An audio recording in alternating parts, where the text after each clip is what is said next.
to use more interesting fonts when he posts online, potentially. You think it's to ensure you always get your high five when you go to give one out, even when the recipient is neither near you nor walking anywhere in your direction?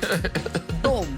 That's the one, Cam Newton. Got it. Cam Newton sets a goal for himself. High five, buddy. I love it.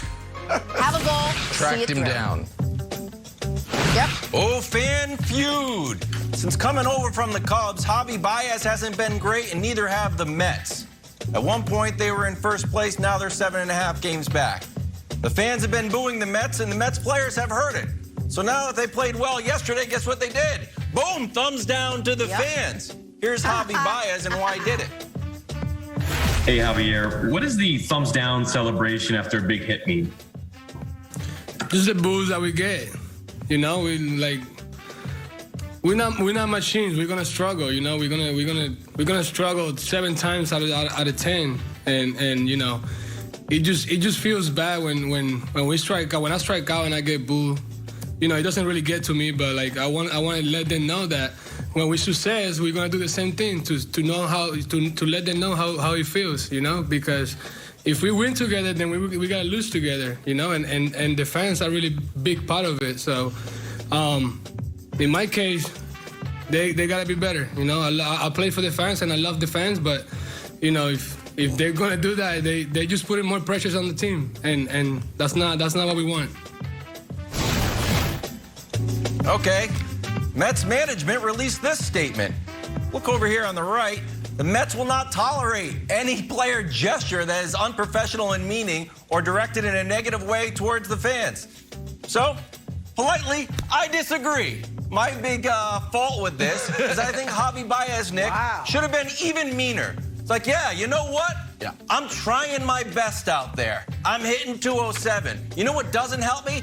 Being booed. Why don't you guys cheer us on a little bit, give us a shot? I thought he was actually too nice to the fans. I'd be okay if Javy Baez was even a little bit meaner, Nick, so I am totally fine with his statement. Also, just savvy PR move. If you're going to take a shot at the fans, bring your kid. No one's going to be that mean. You got your kid there. Savvy move by Javy. So I'm with him on both So a accounts. number of things here quickly. First of all, huge Javy Baez fan. He has the single best tattoo in all of sports, the MLB logo that he got on the back of his neck before he was a Major League Baseball player, in the exact spot that the tag would be on the jersey. Great job by him. Unfortunately, though, when he says we're going to fail 7 out of 10 times, he means like a hitter at the plate. Like, oh, you fail 7 out of 10, you're a 300 hitter. The fans are booing because literally the last 10 games, the Mets as a team have failed. They've lost 7 out of 10. To quote a wise man, that ain't great.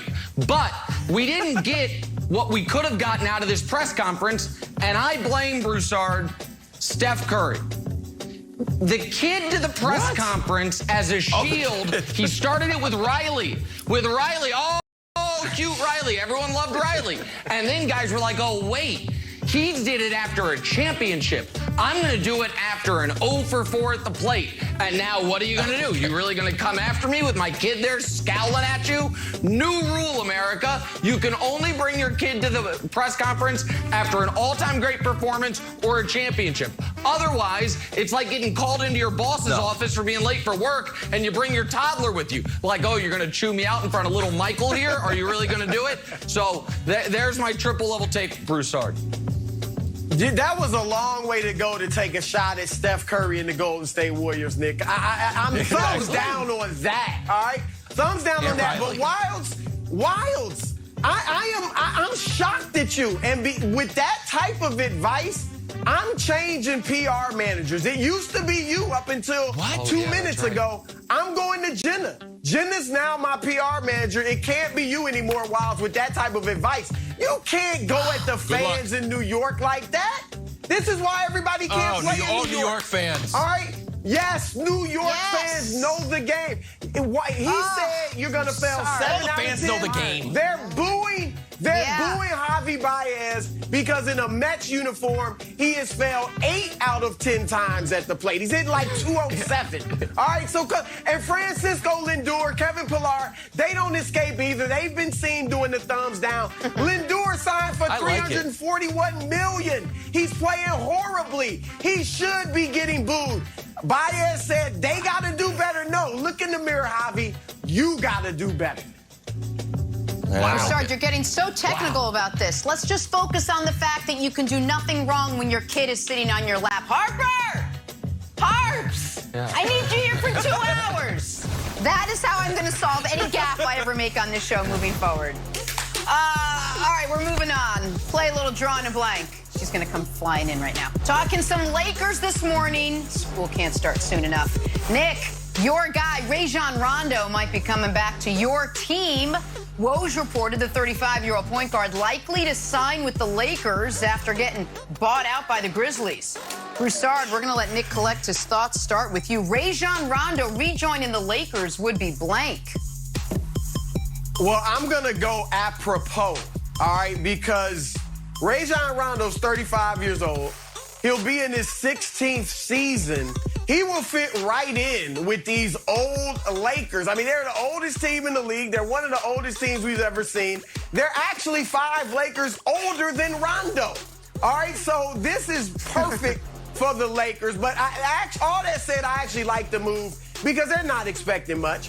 If they were bringing him in to do something, to really think, okay, Rondo's the missing piece, they'd be in trouble. We saw that with the Clippers last year. We saw it with the Hawks where he played.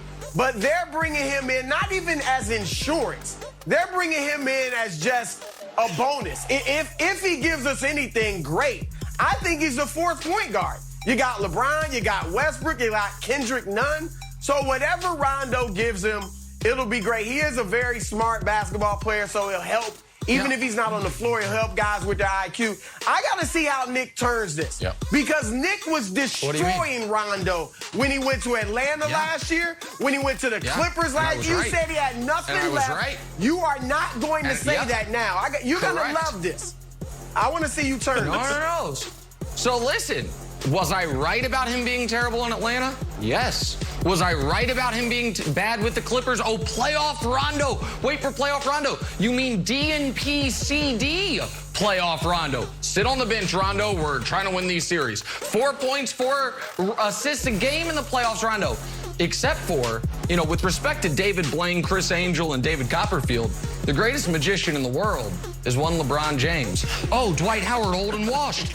Come play with me, win a title and help. Leave. And now you're washed again. Come back and help. Oh, Rondo, you had 1 good playoff series in a decade. Come play with me. You're hitting threes. You're critical in the championship run. Leave. Oh, you're washed again. Come on back home, buddy, and you'll be good again. It is, I'm telling you right now, it's a magic trick that only one man could pull off. So it is, when you see LeBron Magic, you're like, Nick, the 1st and the 4th best players ever, LeBron Magic? Well, yes and no. This one, I mean actual magic. Like, I'm going to make this rabbit pull out of my hat, except instead of a rabbit out of a hat, Wilds, it's Rondo being useful on a basketball court for the first time in a decade.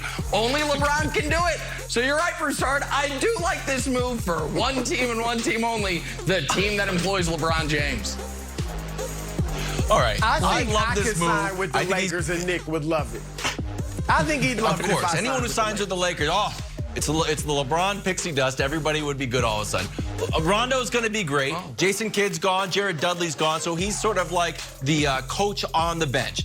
Also, an added benefit, less text for Russ. We look at Russ has got a little interesting history with Rondo. Remember in the bubble, Russ ended up yelling at Rondo's brother. Remember this? Oh, he's shooting, and Rondo's brother starts waving goodbye to him. Russ stops the game, starts to go argue with him. Hey, what's going on? Rondo's brother ends up getting ejected. Then later on, when Rondo's with the Hawks, they get into it. Russ gets thrown out of that game. So now that Russ is on the team, less text overall for the Lakers. Savvy pickup. Yeah. By the way, you guys all laughed at me. Show me the lie. I'm just curious. Someone show me where I'm wrong. The guy like, oh, Kevin Love, LeBron's there. You're a champion. LeBron's not there. You're Andre Drummond. Totally irrelevant. Like Chris. Andre Drummond. Andre Drummond. There you go. Andre Drummond, please. LeBron was hurt, and I told you that was a bad pickup in the beginning. Andre Drummond. He was good before LeBron. I thought Magic. Oh, I'm sorry. I missed that. That's why he got bought out by the Cavs. Yeah, Andre Drummond's long history of winning. Get out of here. Andre Drummond. The phrase, please. The phrase, show me the lie, wildly underrated. It is a great phrase. Thank you, Jenna. I want to use more of it, and I like your use of it, Nick. Let's talk some Buffalo Bills. Should their quarterback, fire this of morning. course, Josh Allen, on